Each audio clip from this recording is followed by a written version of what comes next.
Si tu veux mon avis, je dirais que les smartphones sont l'une des plus grandes inventions de l'humanité. Tu transportes un ordinateur de poche sur toi en permanence. Bon ok, reconnaissons-le, les portables sont aussi l'une des choses les plus agaçantes qui soient. Je veux dire par là que ce mini-ordinateur a besoin de courant, donc tu dois constamment le charger. Mais alors je me demande, pourquoi ne pas faire des smartphones qui fonctionnent avec de l'énergie solaire ? Cela semble être une excellente idée. Le temps d'usage de nos téléphones est toujours limité et ensuite il faut le brancher dans une prise électrique pour le recharger. Franchement, c'est pénible. D'autant que parfois, on n'a plus de batterie pour passer un appel important où il est impossible de trouver une prise électrique lorsqu'on en a le plus besoin.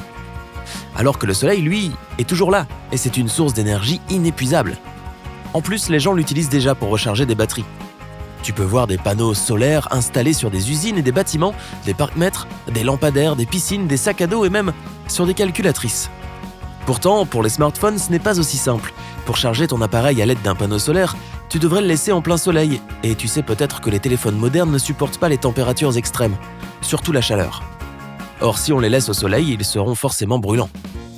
Les smartphones commencent à avoir des problèmes dès que la température atteint les 35 degrés Celsius.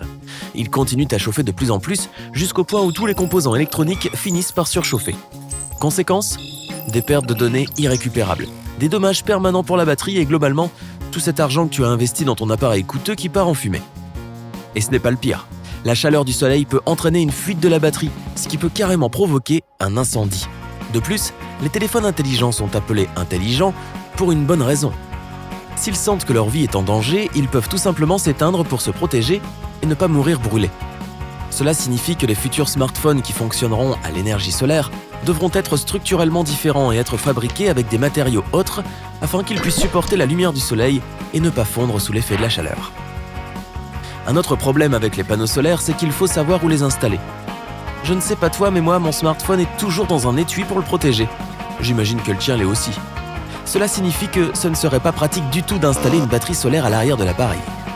Quant à l'autre côté, il est recouvert d'un écran qui occupe toute la partie avant du téléphone. Ok, alors pourquoi ne pas tout simplement installer des panneaux solaires sur les étuis des téléphones ? Tu pourrais probablement connecter l'étui de ton appareil avec un câble et le charger de cette façon. Mais encore une fois, où gardes-tu ton téléphone la majorité du temps ?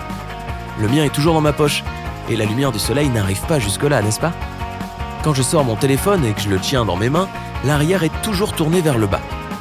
Cela signifie que si l'appareil était équipé d'un panneau solaire, il serait également tourné vers le sol et non vers le ciel. J'ai déjà parlé des calculatrices solaires.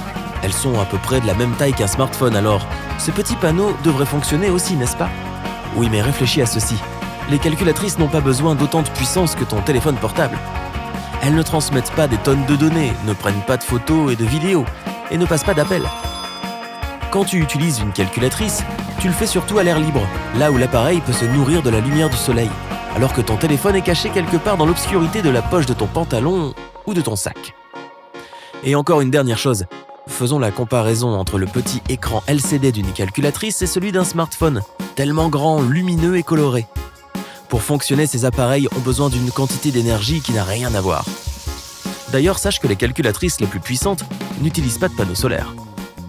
Et maintenant, comment gérer l'importance du climat ? Je veux dire, la plupart des gens ne vivent pas dans un endroit ensoleillé 24 heures sur 24, 7 jours sur 7. Les conditions idéales pour recharger ton téléphone solaire seraient un ciel dégagé avec un soleil brillant qui éclairerait directement tes panneaux. Mais dans la réalité, il fait souvent sombre, il peut pleuvoir, y avoir du brouillard et la lumière artificielle intérieure n'est pas adaptée à la charge des batteries solaires.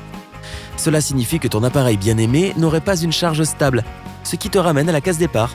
Ta batterie est faible au moment où tu en as le plus besoin. Pourtant, de nombreux fabricants cherchent activement des moyens pour faire fonctionner des batteries solaires sur les téléphones portables. Peu de gens le savent ou ne s'en souviennent plus, mais autrefois il y avait des smartphones alimentés par le soleil. Ils sont apparus pour la première fois en 2009 car c'était une bonne solution pour faire face aux pannes d'électricité dans certaines régions.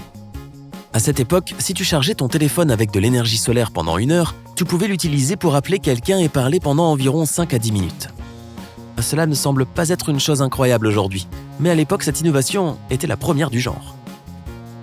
Plus tard, quelques téléphones un peu plus avancés et équipés de panneaux solaires sont arrivés. Il y a eu le Blue Earth de Samsung qui permettait aux utilisateurs d'accéder à Internet, aux réseaux sociaux et à YouTube. Ces téléphones intelligents étaient équipés des technologies Wi-Fi, 3G et GPS. Mais leur principal problème était que les panneaux solaires ne rechargeaient pas vraiment le téléphone. Ils ne faisaient que garder la batterie pleine. Et même si ce modèle particulier de téléphone n'avait pas besoin d'énormément d'énergie pour fonctionner, la batterie solaire était pratiquement inutile, ce qui explique pourquoi l'appareil n'a pas remporté un grand succès. Bref, toutes les entreprises qui ont essayé de proposer un téléphone solaire ont rencontré le même genre de problème. La partie arrière était généralement trop petite et les batteries solaires n'étaient pas assez grandes pour que les téléphones fonctionnent bien. Tu sais déjà que les smartphones ont besoin de beaucoup d'énergie pour fonctionner. Et même si tout le téléphone était recouvert de panneaux solaires, cela ne permettrait pas à ton appareil d'avoir un rendement aussi bon qu'avec la charge électrique. Quant à l'énergie perçue par les petits panneaux solaires sur la partie arrière du téléphone, il faudrait garder ton téléphone en mode veille et parler pendant de courtes périodes de temps pour t'en servir. Alors imagine le temps que tu passes chaque jour à faire des recherches sur Google, à aller sur Instagram et passer des appels par FaceTime. Un panneau solaire ne serait absolument pas capable de le faire. Pourtant, les fabricants n'ont pas perdu espoir et ils continuent à améliorer les performances des téléphones solaires. Ils ont maintenant inventé un film spécial qui transforme la lumière en électricité. Ce film transparent pourrait être installé dans les smartphones entre le boîtier et l'écran tactile. Il permettrait aux appareils de se recharger plus rapidement et plus efficacement pendant leur utilisation. Cela semble beaucoup plus logique que de placer un panneau solaire à l'arrière du téléphone et de le mettre à charger à l'envers. Un autre avantage. Alors que les panneaux solaires externes auraient plus de risques de se casser, cette fine pellicule serait cachée en toute sécurité à l'intérieur du téléphone. La lumière pourrait la traverser et elle recueillerait l'énergie des rayons ultraviolets et infrarouges du soleil. Tu ne te rendrais même pas compte que ton téléphone est en train de se charger et tu pourrais le transporter n'importe où pendant qu'il le fait. Plus besoin de câbles ou d'appareils de charge sans fil, qui, avouons-le, doivent toujours être connectés à un moment ou un autre. Alors, changerais-tu de téléphone pour en avoir un avec des panneaux solaires ? Fais-le moi savoir dans les commentaires. Mais cependant, même ce film miraculeux ne peut pas résoudre le principal problème, le manque de lumière du soleil. C'est pourquoi les experts tentent de développer des concentrateurs solaires transparents. Ces derniers sont censés être plats et de différentes tailles et peuvent mesurer de plusieurs mètres à quelques centimètres. Les concentrateurs peuvent capter la lumière ultraviolette et infrarouge et l'envoyer sur les bords où elle est convertie en électricité. Une autre idée serait de créer une feuille solaire séparée que tu pourrais déployer et charger. Ensuite, lorsque la batterie serait pleine, tu pourrais la connecter à ton téléphone pour recharger l'appareil. Mais même si ces technologies réussissent, n'oublions pas la nature humaine. Il faut beaucoup de temps aux gens pour s'habituer à quelque chose de nouveau et de révolutionnaire. Avec les téléphones à énergie solaire, il faudrait changer nos habitudes. Plus besoin de garder ton téléphone dans tes poches ou ton sac, tu devras juste te souvenir de le laisser au soleil.